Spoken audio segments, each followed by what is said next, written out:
What are marriage skills that are particular to parents of children with disabilities? That's the topic that we're going to address today on Flourish-Meant. I'm your host, Tina Yeager, and today I'm excited to bring to you Kristen Faith Evans. She is an author, a speaker, a licensed master social worker, and she's a special needs mom as well, and she empowers other families and parents to develop the unique supplementary relationship and coping skills to build a thriving marriage in one of the most difficult situations to do so.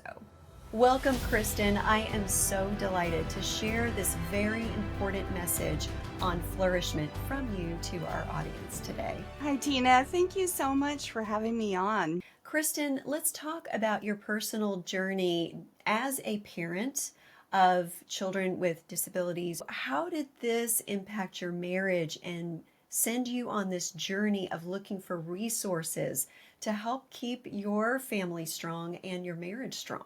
Journey is the right word because it is a lifelong journey with our children. Having the experience we had as a couple, Todd and I, it sent our marriage and lives into a spiral in every single way and really tested us as a couple, as Christians, as people.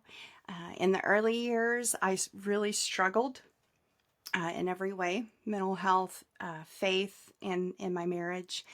And it has been a journey of healing with incredible support on all sides, with support groups, with faith, with mental health support and recovery, and then marriage support, and a lot of work on our own, honestly, because we couldn't find the support that we needed. And now, about 4 years ago, we've come to a place where we're both individually thriving, we're thriving in our marriage, and we just want to go back and help other families and couples not suffer like we did, because it does take additional skills, and there's not a lot out there for marriages. There's some great resources, but in terms of, there's support for parenting children with disabilities, there's support for taking care of the caregiver, but the marriage is often the last support we can find, even at churches. A lot of churches just don't have the resources to do it all, to have a disability ministry, to do a caregiver support group, and then to try and figure out how to support these marriages, because it's complicated. So we just want to give out as many free professional resources as possible, sharing our story, which is a really hard story, but we're out there because we want other couples and families to know you're not the only one struggling.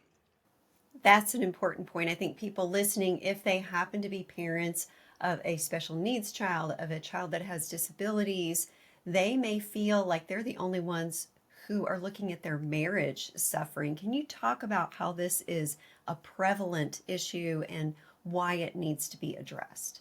Yeah, there's a lot of different statistics that get thrown around in the disability community, and we the first thing we like to do is debunk the 80% statistic that gets around, and people hear as soon as they have a child diagnosed, you're told, oh, your marriage only has a 20% chance of surviving. Well, I'm a research nerd, and as we were researching for the book, we realized how much, when we heard that statistic when Bethany Grace was in the NICU and born, how hopeless that made us feel. Especially since we couldn't find any resources for marriage. We were in a small town, and back then, therapists just weren't trained like they are now. And so that made us feel hopeless, like we were fighting against this 80% statistic. And as I was researching for the book, which I've read probably 250 professional research studies, it's just not true. That was a statistic a parent put out there. It got picked up on a national news service. Now, there are increased risk factors. That is Everybody, all researchers agree on that. We face stressors as a married couple caring for a child with an additional needs that they're unique, they're intense. Every area of our lives has added pressure put on it, from time responsibilities to finances to the parenting stress of behaviors and how complicated it is. So, there are increased risks for especially marital dissatisfaction and just kind of being business partners living together, which Todd and I became that. We didn't even want to be in the same room at the worst point. And there's we've had to learn additional stress management and coping skills.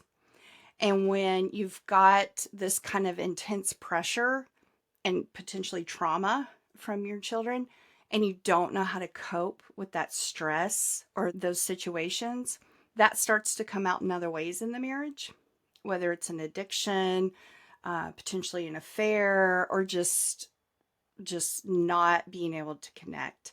So there are additional skills, but what we learned is our marriage wasn't doomed, even though we were told that. And we want other couples to know your marriage isn't doomed either. And in fact, the research is now focusing on how the couples who stick together and work through it together, through the grief, through the stress, come out so much stronger with deeper intimacy than other couples. That's so interesting about trauma and stress in general, that it can either destroy and divide, or it can strengthen and unite. What's the difference between those two different responses in a marriage to a trauma, a stress, like discovering your child has a disability and having to live with the day-to-day issues and challenges that you have to face for that? That has been a question I have been searching after, both in terms of what makes some special needs parents resilient and thriving, and what crushes other parents. And I've been on both sides, individually and in our marriage. And the main principle we have come to is we have to realize that when we're the weakest, we are the strongest, just as Paul teaches us. And when we finally came to that point that we realized we can't do this on our own, we can't even love each other on our own, and we needed God to bind us back together with that third strand and be our strength and be our love for one another. And that's where we can become the strongest and the closest. But you're right, Tina, it either trauma and stress like this either breaks a person, which I was at that breaking point, or you rise up stronger. It sounds cheesy, but it's true. And we have a deeper intimacy and joy that we never thought possible, even when we first got married.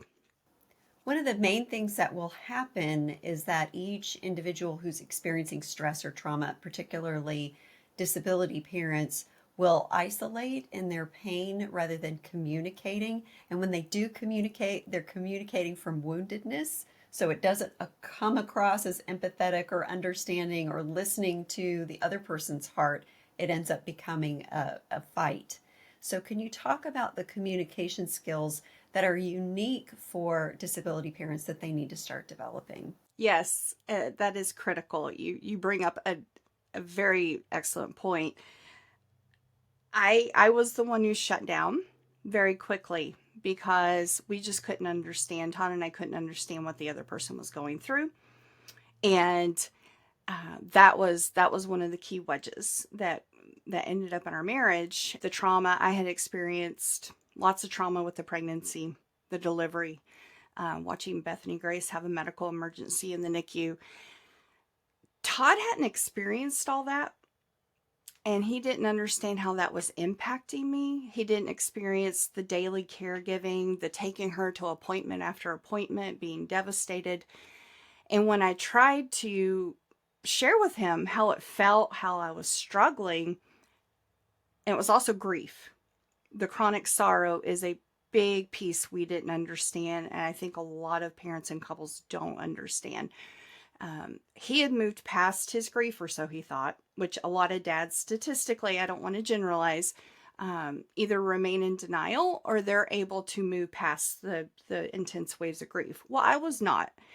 And I was just stuck. And Todd would say things like, I don't understand why you just can't move on. We just have to take care of Bethany. We have to take care of, our other child. And I was stuck in this grief, and we didn't know how to communicate. We didn't know how to support one another. So, one of the first things couples have to learn is that your grief experience, your stress experience, your trauma experience is going to be different. And it doesn't mean that one person's emotions or experiences is right or wrong. They're different, especially in general for men and women. And we've had to learn how to communicate and validate one another. I literally had to teach Todd, this sounds bad, but he wanted to learn. I literally had to say, I'd come home, it was an awful day, and I'd say, this is where I need you to say, that sounds hard. I'm sorry you had such a hard day. Those words began to change. Now, if Todd has a hard day, he comes to me, he's looking for a solution.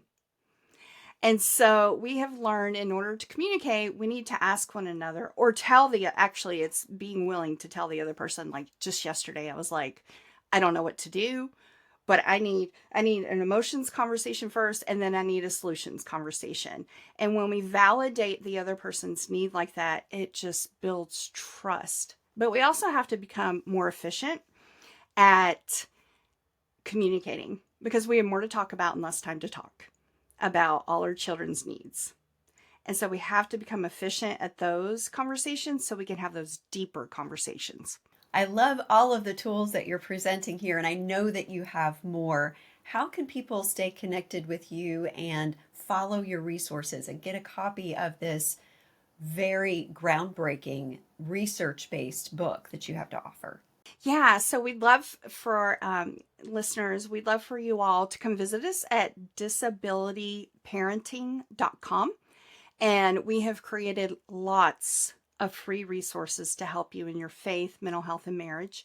You can download all those free. We send out a newsletter with new free resources and tips.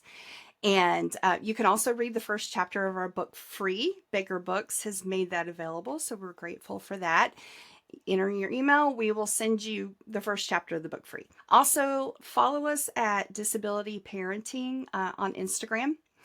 We love to encourage and just have a conversation with the community that's encouraging, positive, and helpful. Whether you are a parent of a child with disabilities or someone you love or is in your community is facing this challenge in their marriage, I hope that you were informed and you will access these vital resources that are unique and groundbreaking to rescue your marriage, your family, and even ultimately also bless your child.